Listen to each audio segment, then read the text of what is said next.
Red Bull reveals major car issue they had during the Grand Prix.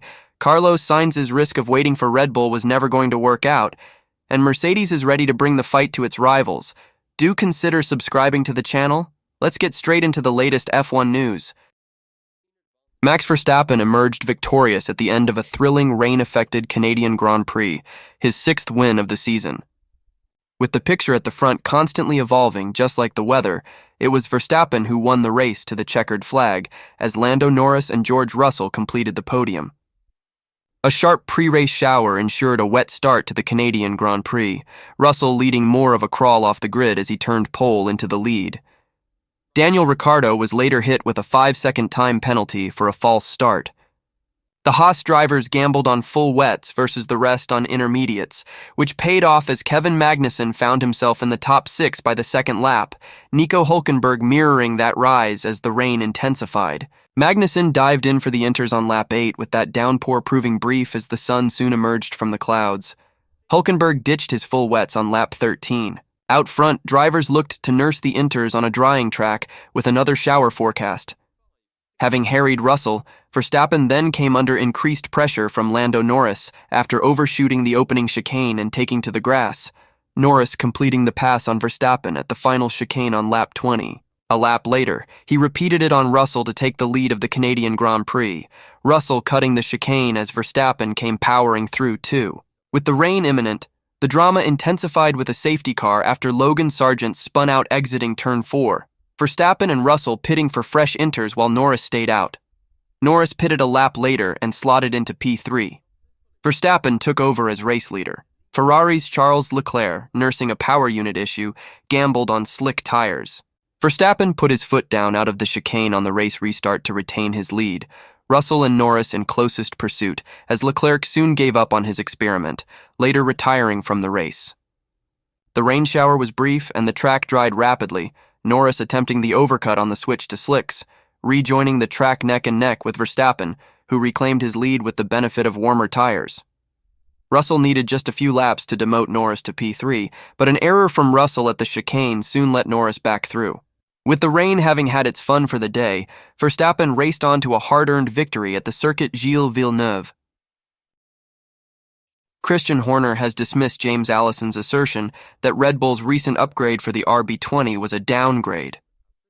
According to Horner, every new component added to the car this season has proven its worth and deserved its place.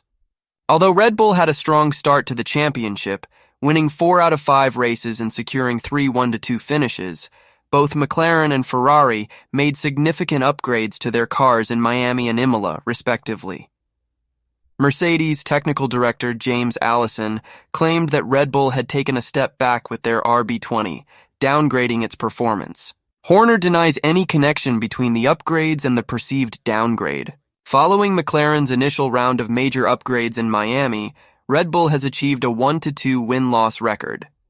Lando Norris won the Miami Grand Prix, Max Verstappen won in Imola, but with less than a 1-second lead, and Charles Leclerc emerged victoriously at his home Grand Prix. Allison's comments arose after Red Bull's motorsport advisor, Helmut Marko, spoke about issues with correlation as the team faced challenges with the curbs and the bumpy nature of the street circuit in Monte Carlo. Contrary to these claims, Horner dismisses any talk of downgrades or correlation problems.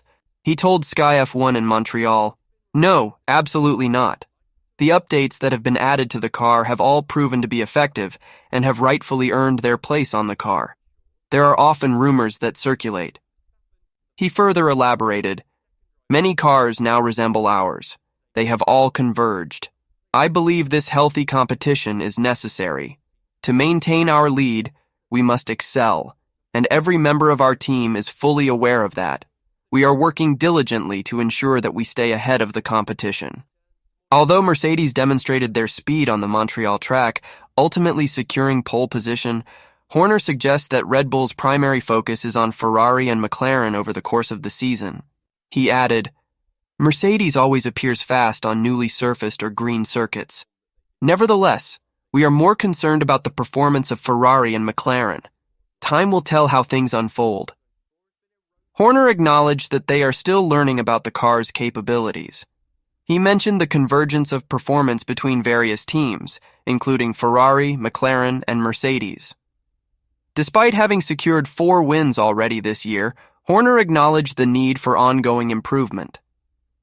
Regarding the RB20's characteristics, Horner explained, "The drivers have faced challenges with the ride over the curbs, resulting in a harsh impact. This issue was present in last year's car as well. Although it has improved slightly in this year's model, as all cars are getting faster, we are pushing the limits of aerodynamics, making the cars stiffer," he continued. The violence of the impact when hitting the curbs is evident when watching the cars. We are actively working on this problem, with multiple projects underway at our factory in the UK. Once we manage to overcome this issue with curb riding, we know there is untapped performance potential. Horner concluded, "If we look at the circuits where we have been particularly strong this year, they have generally had smoother surfaces without significant curbs." Monaco served as a wake-up call in that regard. Max Verstappen acknowledged that matching George Russell's lap time during Canadian Grand Prix qualifying was a positive outcome, considering the impressive pace shown by Mercedes in Montreal. Lewis Hamilton had dominated the final practice session on Saturday by being nearly 0.4 of a second faster than the rest. However, Verstappen managed to record a time of 1/12,000 in Q3, equaling Russell's fastest effort in the qualifying's final phase. Yet, as Russell set his time earlier, he retains pole position for Sunday's race. Both Russell and Hamilton benefited from the team's upgraded front wing, which, along with other improvements, has enhanced the performance of the W15 car this season. Verstappen encountered difficulties with his Red Bull throughout practice, and while his teammate Sergio Perez was eliminated in Q1, Verstappen secured a spot on the front row for the Canadian Grand Prix. Recognizing Mercedes' formidable pace in Canada, the Red Bull driver admitted that starting from P2 is entirely acceptable for him in Sunday's race. "I think overall qualifying was not bad," Verstappen commented after the session. "It seems like Q3 was their weakest session, so matching their lap time is a great outcome in hindsight. Considering their pure speed, I would gladly take second place. When I saw their lap times after Q2, I thought to myself, there's no way I can achieve something like that.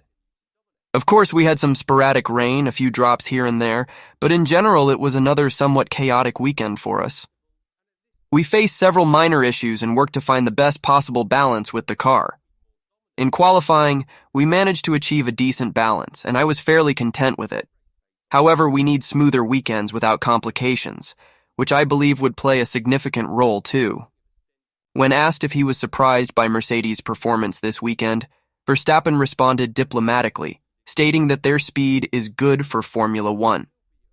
He also acknowledged that Mercedes could potentially join Red Bull, McLaren, and Ferrari at the forefront of the field if they continue on their current trajectory. In general, when you look at the entire grid, there have been quite a few surprises, both positive and negative, Verstappen explained. "It just shows that the competition is getting tighter, and the little details are what make a difference.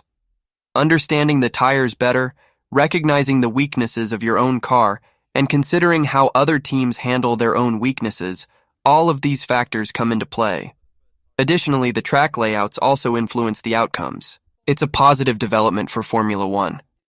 Mercedes upgrades, especially the new front wing, are visible, but Toto Wolff believes that George Russell's pole position in Canada is due to the overall improvement in downforce strategically placed.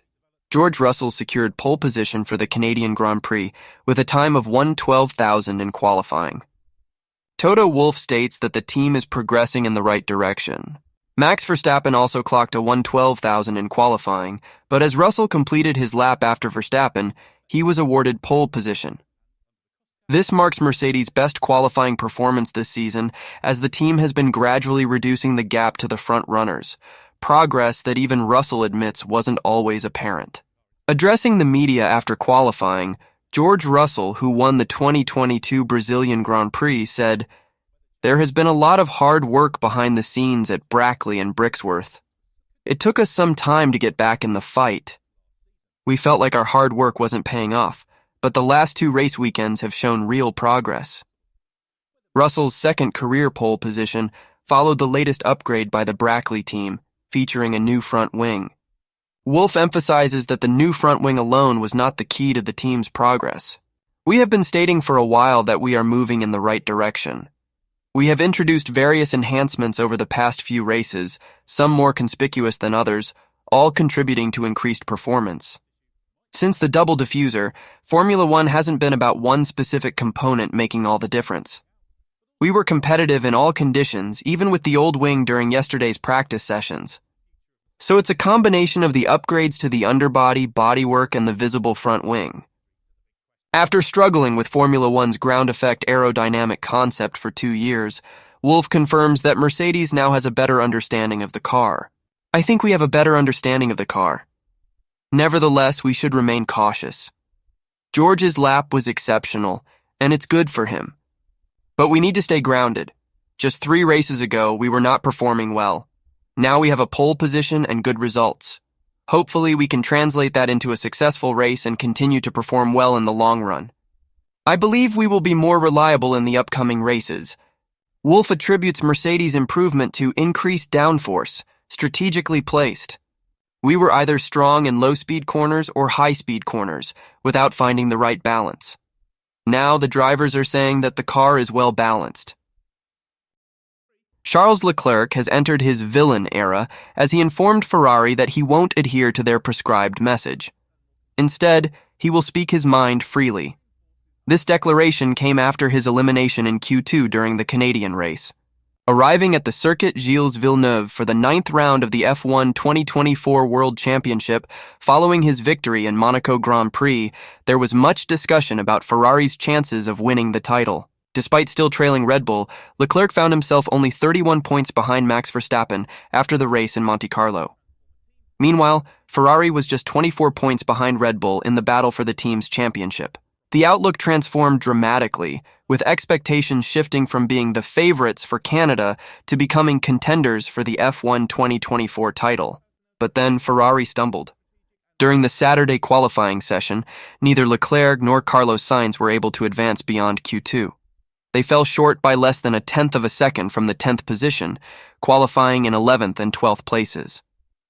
Following the session, Leclerc was presented with a guideline by Ferrari for his media interactions. However, he made it crystal clear that he intends to express his own thoughts. When shown the predefined talking points, Leclerc firmly stated, "I will say what I want," and proceeded to do just that. Expressing surprise, one fan commented, "Wow, he's entering his villain era," while another acknowledged, "Good for him." Asserting that the era of Ferrari controlling the narrative is no more, one user declared, "Fred would want him to speak his mind, and I don't blame Charles for being frustrated. We've switched from winning in Monaco and having a competitive car for the title to now struggling to even score a single point." Facing the media, Leclerc expressed, "We were slow throughout the entire day. We faced similar issues to this morning, particularly an annoying sensor problem. Moreover, the session management wasn't optimal, I believe." He continued, "All in all, it has been a challenging session. The major concern lies with our pace. We are inexplicably slow in dry conditions at the moment, and we're unable to comprehend why." During his interview with Sky Italia, Leclerc didn't hold back in his assessment, stating, "I'm quite annoyed. Today we simply lacked speed, or more accurately, grip, and we're unsure of the reasons behind it." He further revealed, "Every time we went out on track, we were consistently placed between 8th and 12th in terms of lap times. We need to unravel this mystery and understand the cause." Carlos Sainz reportedly declined an offer from Audi while waiting for either Red Bull or Mercedes, but Jacques Villeneuve believes that Red Bull was never in the cards for him. Ferrari had already let go of Sainz before the season began, leading to rumors of a potential link with Audi. Without any official announcement, it appeared that Sainz was holding out for a seat at Red Bull or Mercedes. However, it seems both teams are now out of contention. Red Bull has officially confirmed that Sergio Perez will partner with Max Verstappen for the next 2 seasons, putting an end to speculation about Sainz joining their ranks. Villeneuve finds this unsurprising, as he thinks Red Bull doesn't desire a teammate who could challenge Verstappen, especially considering the off-track issues they faced earlier this year. According to Villeneuve, Sainz should have anticipated that a seat at Red Bull would not become available. The team required stability, and their team boss, Christian Horner, has successfully achieved this by keeping Verstappen content. Introducing a driver who aims to outperform Verstappen would disrupt the harmony they've established. Conversely, Perez understands his role and is satisfied playing second fiddle to Verstappen, akin to Barrichello or Irvine at Ferrari in the past. This dynamic suits the team well. With Red Bull out of the equation, Sainz could potentially consider Mercedes since they still have a vacant seat. However, team boss Toto Wolff has emphasized that their junior driver, Kimi Antonelli, represents the team's future. Villeneuve suggests that Sainz could spend a year with Mercedes or explore the possibility of joining Audi, which has presented an enticing long-term contract. Alternatively, Williams has shown interest in Sainz, making it a viable choice for him. Considering that Mercedes wants Antonelli to drive for them in 2026, they might prefer Sainz to gain experience elsewhere before joining the main team. This situation places Sainz in an awkward position. On the other hand, Audi offers a 5-year contract, allowing him ample time to contribute to team development and leverage their impressive wind tunnel facilities, despite the ongoing work at their factory. In the end, Williams is also emerging as an attractive option for Sainz, potentially providing a favorable destination for him. Thanks for watching the video, everyone. See you in the next one.